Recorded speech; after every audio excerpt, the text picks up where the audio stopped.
Have you ever wondered why you're doing everything right? Eating your greens, counting every single calorie, cutting out the sweets, and yet your morning blood sugar is still through the roof. It might sound hard to believe, but the real issue might not be what's on your plate at all. Today, we're going to talk about why, when you eat, is 100 times more important than what you're actually chewing. I promise you, by the end of this video, you'll learn a secret from top specialists that will completely change the way you think about dieting. Let's start with a bit of a shock. That healthy meal of steamed broccoli and chicken breast, if eaten at the wrong hour, can actually do more harm to your metabolism than a slice of cake eaten at the right time. Yes, you heard that right. Does that sound a bit far-fetched to you? Tell me in the comments right now, do you believe the clock matters more than the food? While you're typing that out, let me explain the science behind it. To understand why our usual diets often fail us, we have to look back at how our bodies were originally designed. For millions of years, our ancestors lived by the sun. When it was light out, they hunted and gathered. When it got dark, they stayed in their caves to sleep and fast. Evolution timed every single one of our internal organs to match this rhythm. We call this our circadian rhythm, the body's natural internal clock. And when it comes to your weight and energy, the master conductor of this clock is a hormone called insulin. Think of insulin as the key that unlocks your cells so they can accept fuel from your blood. The problem is, we've invented electricity, 24-hour food delivery, and well-stocked refrigerators. We've started eating at times when our digestive systems are supposed to be fast asleep. And this simple scheduling error is the hidden reason behind the modern epidemic of high blood sugar. Let's start with that deep sense of frustration so many of us know all too well. You've done everything right. You've cut out the sweets, given up the bread, and you're eating nothing but fresh salads. Yet, when you check your blood sugar in the morning, that meter still shows a high, worrying number. Here is the mistake we often make. We focus entirely on what we eat, while completely ignoring the clock on the wall. Think of your body like a fine, high-performance car. You only use the very best, premium fuel. But if you try to start the engine while it's taken apart for its nightly service, that fuel has nowhere to go. It just floods the system, and the car stays exactly where it is. Our bodies work the same way. When you eat, even if it's the healthiest low-carb meal imaginable, at the wrong time, your cells simply aren't ready to handle that energy. Your pancreas follows nature's strict schedule, not your work hours or your desire for a snack while watching your favourite evening show. There is a common myth that healthy food is good for you 24 hours a day. But the truth is, eating the right thing at the wrong hour means that food just circulates in your bloodstream, like excess sugar. Timing isn't just a detail, it is the key to reclaiming your health. Let's start at the very beginning, how our pancreas wakes up. You see, it follows a very strict daily schedule. Our cells are most responsive to insulin during the first half of the day. This means that anything you eat for breakfast or lunch is processed easily and efficiently, without those sharp spikes in your blood sugar. It's as if your cells are throwing their doors wide open, happily taking in the energy you need for the day. But as the sun begins to set, that sensitivity drops off significantly. Think of it like a night watchman who locks the gates at the end of his shift and goes off to sleep. If you eat late in the evening, you're essentially knocking on a door that no one is going to open. As a result, that sugar stays lingering in your bloodstream, which can be quite hard on your arteries over time. A perfect example is having a full dinner at 8 o'clock in the evening. You might choose a healthy piece of fish with some vegetables, but because our bodies naturally become more insulin resistant at night, your system reacts to that healthy fish almost the same way it would to a piece of candy eaten at noon. That's why the old saying, breakfast like a king and dine like a pauper, is more than just a cliche. It's actually based on solid science. Ever wonder what's really behind those high blood sugar readings you see first thing in the morning? It can be quite frustrating. You haven't eaten a thing all night, so why is the number so high? Well, it's actually a very common occurrence called the dawn phenomenon. Don't worry, it's not a disease.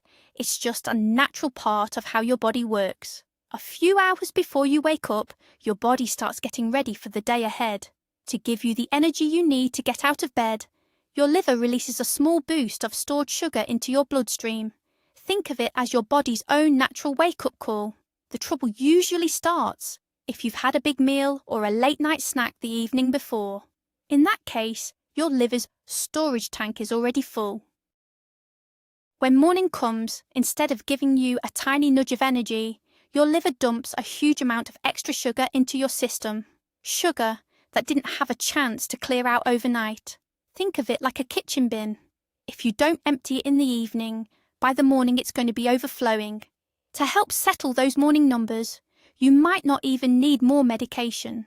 Often, the simplest fix is just to eat your dinner a bit earlier in the evening. This gives your liver plenty of time to clear out its stores long before you wake up. Now let's look at another key player that most people overlook when thinking about their diet. It's cortisol, often called the stress hormone, but it's also what helps us wake up. Cortisol naturally peaks early in the morning, usually between 6 and 8 o'clock. Its primary job is to raise your blood sugar levels to give you the energy you need to get moving. But here's the problem. If you reach for a sugary coffee and a pastry, or even a bowl of sweetened cereal while your cortisol is at its peak, you're creating a double explosion. You are layering a massive spike of food-based sugar right on top of your body's natural morning surge. The result? Your body releases a flood of insulin, which causes your blood sugar to come crashing down just 2 hours later. Suddenly you feel weak, your hands might start to shake, and you'll have an overwhelming craving for more sugar. Your entire day becomes one long ride on a carbohydrate roller coaster. To avoid this, try to wait for your first meal until your cortisol levels naturally start to dip, or make sure your breakfast is completely free of refined carbs. Just remember, having something sweet for breakfast is one of the biggest mistakes you can make for your metabolism. It's time we set the record straight on one of the most persistent health myths of our time. For decades, we've been told to eat little and often, 5 or 6 small meals a day, to supposedly boost our metabolism. Well, you can forget about that. Unless you're a professional athlete, grazing all day is actually a fast track to insulin resistance. Think about it. Every time you put something in your mouth, whether it's a full meal, a small apple, a handful of nuts, or even just a splash of milk in your coffee, your pancreas releases insulin. If you're eating every 2 hours, your insulin levels never get a chance to reset. They stay chronically high. Imagine if someone kept ringing your doorbell all day long. At first, you'd answer. Then you'd get annoyed. Eventually, you'd just disconnect the bell and ignore the visitor altogether. That is exactly what your cells do to insulin. They stop listening to the signal. For your body to regain its sensitivity, insulin levels need to drop and stay low for at least a few hours at a time. That's why sticking to 3 square meals a day with absolutely no snacking in between is the gold standard for bringing your blood sugar back into balance. Let's take a closer look at what makes a truly perfect morning. One of the most common questions is, just how early should we be eating breakfast? The golden rule is quite simple. Don't leave it too late. You really should aim to eat within the first hour of waking up, an hour and a half at the very most. Why is this so important? Well, after fasting all night, your body is actually under a bit of stress. If you wait too long to eat, your system assumes food is scarce and goes into survival mode. It starts breaking down muscle tissue for energy, while simultaneously prompting your liver to produce even more glucose. The result? Your blood sugar levels actually rise, even though you haven't eaten a thing. Think about this common scenario. Someone wakes up at 7, has a quick black coffee, and doesn't sit down to breakfast until 11. By that point, their internal sugar levels have already shot through the roof because of those stress hormones. A nourishing early breakfast sends a safety signal to your brain. It says, everything is fine, we have plenty of food, you can relax now. This switches off that emergency sugar release and sets a steady, healthy pace for your metabolism for the rest of the day. But what if you simply can't imagine life without carbohydrates? What if you find yourself craving a piece of fruit, some wholesome grains, or even a small treat? Is there a right time to enjoy them? Most definitely. It's called the active metabolic window, and it's open roughly between noon and 3 in the afternoon. At this time of day, the sun is high, you're usually at your most active, and your digestion is firing on all cylinders. If you have a serving of carbs at lunch, your body will burn them as fuel, giving you plenty of energy to power through the rest of the day. There's an old myth that you should eat all your carbs first thing in the morning, but that really only works for people doing heavy manual labour. For most of us, a big portion of carbs for breakfast often turns straight into body fat because we spend the next few hours sitting down. By lunchtime, however, you've been up and moving, your brain is working hard, and your body is ready to use those carbs for exactly what they were meant for. So, if you're looking forward to some mashed potatoes or a bowl of pasta, plan to have them in the middle of the day and never, ever in the evening. Let's talk about the biggest threat to healthy blood sugar levels, the late night dinner. This is where our sleep hormone, melatonin, comes into play. You see, melatonin and insulin are natural opposites. They really don't get along. As the sun goes down and it gets dark, your body starts producing melatonin to help you settle off to sleep. At that very same moment, your insulin production begins to wind down. If you're sitting down to eat at 9 o'clock at night, when melatonin is already in full swing, your body simply can't produce enough insulin to process that meal. Think of it like a factory at the end of the day. The lights have been switched off, the workers have gone home, but then a huge delivery is suddenly dumped onto the conveyor belt. With no one there to manage it, everything just gets stuck and causes a backup. That late night meal will sit in your system all night, leading to inflammation and those high blood sugar readings that no one wants to see on their monitor the next morning. To keep things under control, aim to finish your dinner at least 3, or even better, 4 hours before you head to bed. Have you ever wondered what's really going on inside your body while you sleep? I like to call it the night maintenance crew. You see, as you rest, your body isn't just switching off. It's busy doing a thorough spring cleaning and repairing every single system. Now this work requires energy. Now here's the secret. That energy shouldn't come from your stomach. It should come from your fat reserves. It is the absolute best time to shed a few pounds and get your blood sugar back on track. But there is one golden rule. Your insulin needs to be at 0. If you have a snack before bed, your insulin levels spike, and that completely blocks the fat burning and healing process. Instead of mending your cells, your body spends all night struggling to process that fresh sugar. That's why you might wake up feeling sluggish, weary, and perhaps a bit puffy in the morning, with your sugar levels far too high. To let your internal crew do their job properly, the kitchen must be closed after dinner. No little apples before bed, and no glass of milk. Stick to plain water. Just give your body the chance to heal itself naturally. Now this brings us to the idea of an eating window. Please don't let the word fasting worry you. All it really means is giving your body a natural break between your last meal in the evening and your first bite the next morning. To keep your metabolism running like clockwork, you ideally want that break to last between 12 and 14 hours. For instance, if you finish your dinner by 7 in the evening, try to wait until 7 or 8 the next morning for your breakfast. During those 12 hours, something quite magical happens inside your body. Your blood sugar settles down, your insulin levels drop, your liver begins to clear out excess fat, and your cells start to refresh and repair themselves. If you're eating for 16 hours a day, grazing from the moment you wake up until late at night, your body never gets a rest and stays in a constant state of inflammation.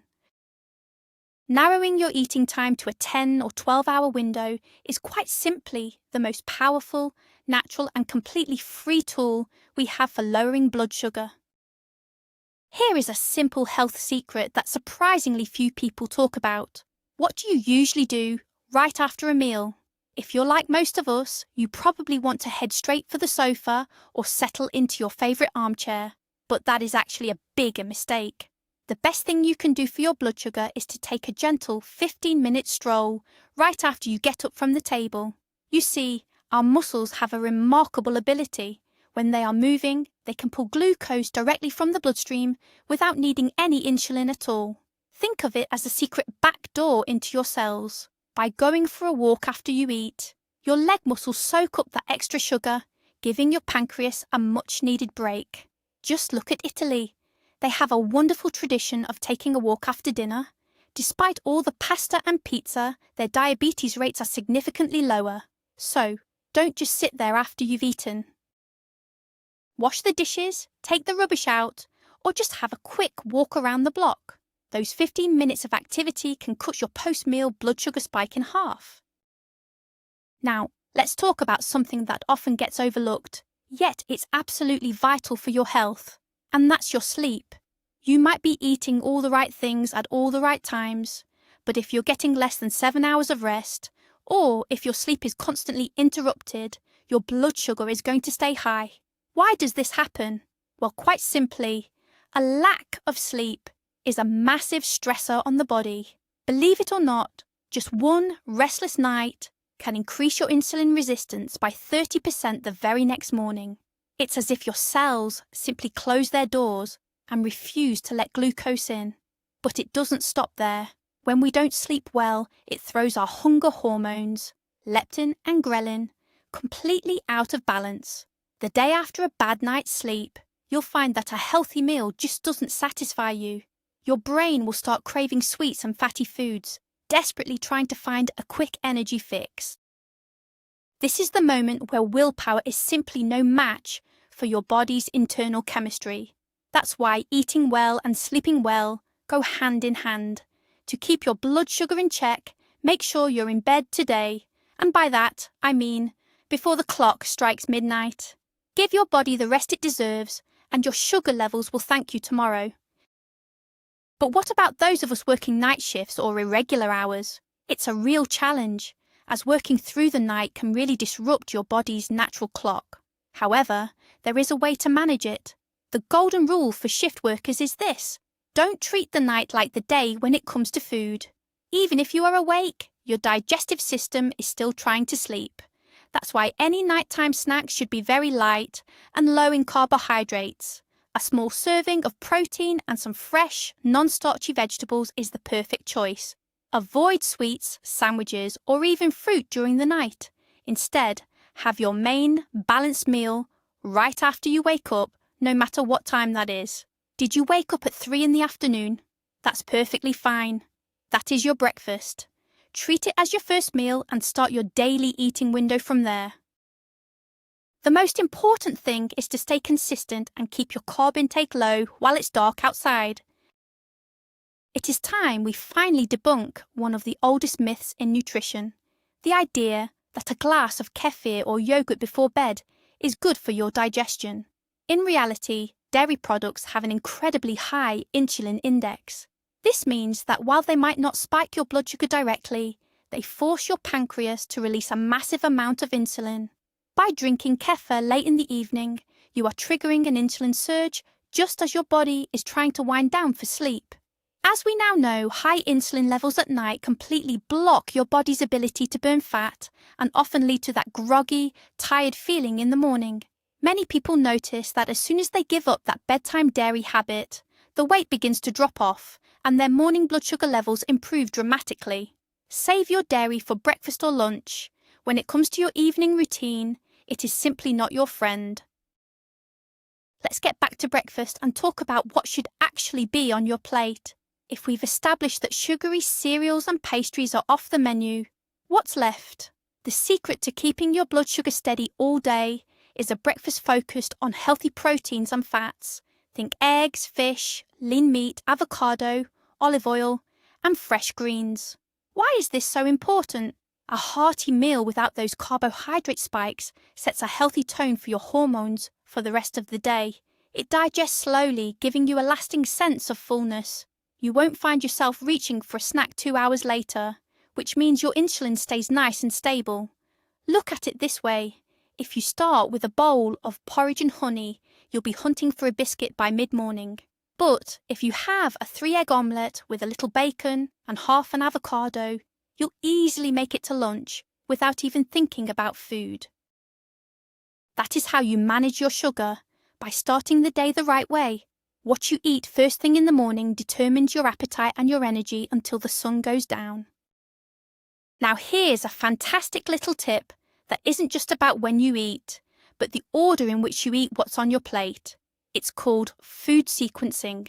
Even if you're already eating at the right times, this will help you manage those sugar spikes even better. The golden rule is this: start with your fiber, follow it with your protein and healthy fats, and save the carbohydrates for the very end. Think of it as building a protective lining in your stomach. Imagine you start your meal with a fresh salad. That fiber coats the walls of your gut, creating a natural safety net. Next, you have your piece of chicken or fish. By the time you get to the mashed potatoes, those carbohydrates land on that prepared cushion, slowing down the sugar absorption significantly. If you tuck into the bread and potatoes first and have a tomato afterwards, your blood sugar will shoot right up. But if you simply flip the order, your sugar levels will stay nice and steady. It's a brilliant little trick that doesn't require you to give up your favourite foods. It's simply about the order they arrive in your stomach. There's a common trap many of us fall into, and it's often called social jet lag. During the week, you might have a steady routine, up at 7, breakfast at 8, and dinner by 7 in the evening. No, then the weekend arrives. You sleep in until noon, have a late lunch, and stay up for a long dinner with friends. To your body, this sudden shift is just like flying across the world to a different time zone. Your internal clock gets thrown off. Your pancreas doesn't know when it's supposed to release hormones, and it creates a bit of chaos for your metabolism. That's why you might feel worn out on Monday morning, and why your blood sugar readings might be higher than usual. To keep your sugar levels under control, consistency is key. Try to make sure the time you eat your first and last meals doesn't vary by more than an hour or two between the week and the weekend. A steady routine is the true foundation of healthy hormones and your overall well-being. Now, a quick word for our coffee lovers about the best time to enjoy your daily cup. Caffeine naturally boosts your levels of cortisol and adrenaline. If you drink it first thing on an empty stomach, when your cortisol is already naturally at its peak, you end up spiking your blood sugar. Even if you take your coffee black, your liver will release its own sugar stores in response. Plus, coffee can mask your hunger, causing you to miss out on that essential early breakfast. The perfect time for a brew is actually after you've eaten, or during that mid-morning window between 10 and noon. But do try to steer clear of caffeine after 4 in the afternoon. It stays in your system for hours and will almost certainly ruin your sleep.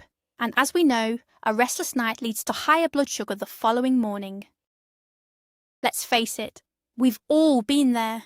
That urge to snack in the evening usually isn't about actual hunger. It's about emotional stress. You come home tired, you feel like you deserve a little reward, and before you know it, you're heading straight for the fridge. This kind of stress eating can really throw a spanner in the works when it comes to your healthy routine. To get around this trap, you need to find new ways to unwind that don't involve food. If you're craving a sweet cup of tea and a few biscuits at 8 o'clock, remember, that's your tired brain talking, not your stomach. Instead, try a nice warm bath, listen to an audiobook, or give a friend a ring for a chat. Even some gentle stretching can work wonders. The goal is to break that old habit of linking the evening hours with eating. Once you learn to de-stress without reaching for a snack, your fasting window will feel effortless. Best of all, you'll be delighted to see those morning blood sugar levels looking much more stable and healthy. And finally, the most important thing to keep in mind as you change your routine, please don't expect a miracle overnight. Your body has spent years, perhaps even decades, dealing with the habit of constant snacking. Our cells need time to find their rhythm again, to reset those internal clocks and get back into balance. This is simply an adaptation period. For the first few days, you might feel a little out of sorts, perhaps a bit hungry in the evening, or slightly tired without your usual snacks. Don't worry, that's perfectly normal. It's just a sign that your system is rebooting.